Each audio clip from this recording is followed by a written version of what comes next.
পাখির গ্রাম, যেখানে হাজার হাজার পাখি নিরাপদে বসবাস করছে, কেউ কোনো ডিস্টার্ব করে না পাখির। এটা তো আসলে একটা বিরল বিষয়।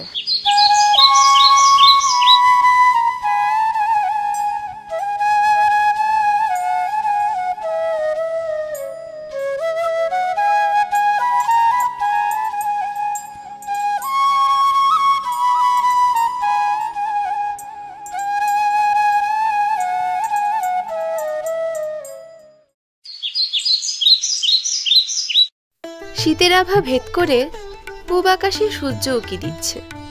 সকালের নিস্তব্ধ মুগ্ধতায় গাছের চূড়ায় রং বেরঙের পাখির কিচিমিচি প্রকৃতি মহিষী রূপের জানান দিচ্ছে।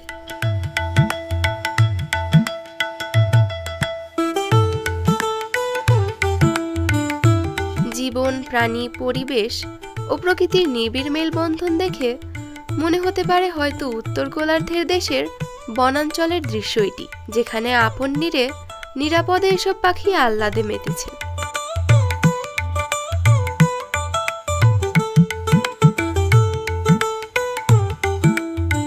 আসলে সাইপ্রাস ও তুন্দ্রা অঞ্চলের এইসব অপরূপ পাখি হাজার হাজার মাইল পথ পাড়ি দিয়ে বর্তমানে আবাস গড়েছে সিরাজগঞ্জের বেলকুচি উপজেলা কার্যালয় এলাকায়। 3 থেকে 4 বছর ধরে আবারও আসতে শুরু করেছে এসব অতিথি পাখি, এবছরই সবচেয়ে বেশি। এর আশেপাশের চালা ও মুকুন্দগাতি গ্রামেও স্থান করে নিয়েছে এরা।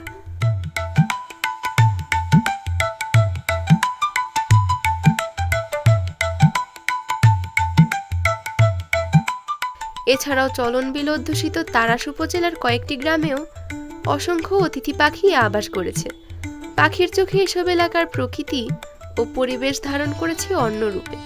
গাছে গাছে এরা বাসা বেঁধেছে, সেই সব বাসায় পরম যত্নে পালন করছে বাচ্চাদের। দিনভর ছোটাছুটি করে খাবার নিয়ে ফিরছে আপন নীড়ে। খাবার সংকট আর মানুষের বিরূপ আচরণে অনেক বছর এসব পাখি আসা বন্ধ করেছিল। শিকারীদের পাখি নিধন বন্ধ হওয়ায় নতুন করে অতিথি পাখির এমন বিচরণ দেখা যাচ্ছে।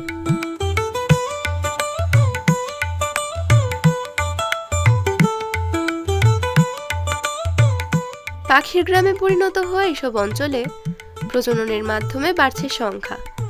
পৃথিবীতে প্রতিটি প্রাণী বাঁচার অধিকার আছে। দেশব্যাপী এসব অতিথি পাখি বিচরণ যেন নিরাপদ হয়, সেই লক্ষ্যে কাজ করছে স্বেচ্ছাসেবী সংগঠনগুলো। পাখির গ্রাম, যেখানে হাজার হাজার পাখি নিরাপদে বসবাস করছে। প্রত্যেকটা পাখির কিন্তু প্রজনন ক্ষমতা বৃদ্ধি পাচ্ছে। কয়েক বছর ধরে কিন্তু এই অঞ্চলে নিরাপদে পাখি অভয়াশ্রম গড়ে উঠেছে। কারণ তার মেইন কারণ হলো এই এলাকার নিরাপদ স্থান, পাশাপাশি পর্যাপ্ত খাবারের কারণে কিন্তু এই পাখির অবস্থান, এবং প্রত্যেকটা পাখির বাসায় কিন্তু 2 থেকে 3টে করে বাচ্চা আছে। তো আমরা উপজেলা প্রশাসন সহ আমরা স্বেচ্ছাসেবী সংগঠন সর্বোচ্চ নিরাপত্তা দেওয়ার চেষ্টা করে যাচ্ছি, মানুষকে বোঝানোর চেষ্টা করে যাচ্ছি যেন পাখি কেউ না মারে। আমরা চাই বাংলাদেশের প্রত্যেকটা এলাকাতে যেন নিরাপদে পাখি বসবাস গড়ে ওঠে। প্রতিটা মানুষের যেমন বাঁচার অধিকার আছে, প্রত্যেকটা প্রাণীর কিন্তু বাঁচার অধিকার আছে। এই জন্য আমাদের পক্ষ থেকে সবাইকে অনুরোধ করব, কেউ যেন পাখির বাসা নষ্ট না করে, বাচ্চা নষ্ট না করে। তাহলে কিন্তু বাংলাদেশে আগের মতো একসময় যেমন পাখির কলকাকলিতে মুখরিত হয়েছিল, ঠিক তেমনি আগামী ভবিষ্যৎ প্রজন্মও কিন্তু সেই আগের মতো পাখি দেখতে পাবে। কেউ কোনো ডিস্টার্ব করে না পাখির, কারণ সবাই ভালোবাসে এবং সবাই দেখার জন্য এই এলাকায় আসে উপজেলায়। আমার জীবনে আমি কখনো এমন অতিথি পাখি একত্রিতভাবে এত পাখি কখনো দেখি নাই। এদের যে একটা কোলাহল বা এরা যে গাছের উপরে যেমনভাবে বাসা বেঁধে থাকে, আসলে এক কথা অসাধারণ। এটা দেখে অনেক ভালো লাগছে। আমাদের সিরাজগঞ্জে গত বছরের থেকে অতিথি পাখি অনেক বেশি। আমি ঘুরতে আইছি বেলকুচি উপজেলায়, পাখিগুলো দেখতে অনেক ভালো লাগে।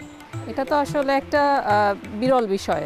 আমাদের এখানে পাখিগুলো আসে, প্রতি বছরই আসে। এবার আসলে বেশি সংখ্যক এসেছে। তার একটা বড় কারণ আসলে তারা এখানে নিরাপত্তাটা পায়। আর আশেপাশে যেহেতু প্রচুর খালবিল আছে, নদী আছে, তাদের খাবার যে সংস্থান সেটাও হচ্ছে, এবং নিরাপত্তাটা থাকাই মূলত তারা এখানে আসলে এসেছে, বেশি পরিমাণে এসেছে এবারে।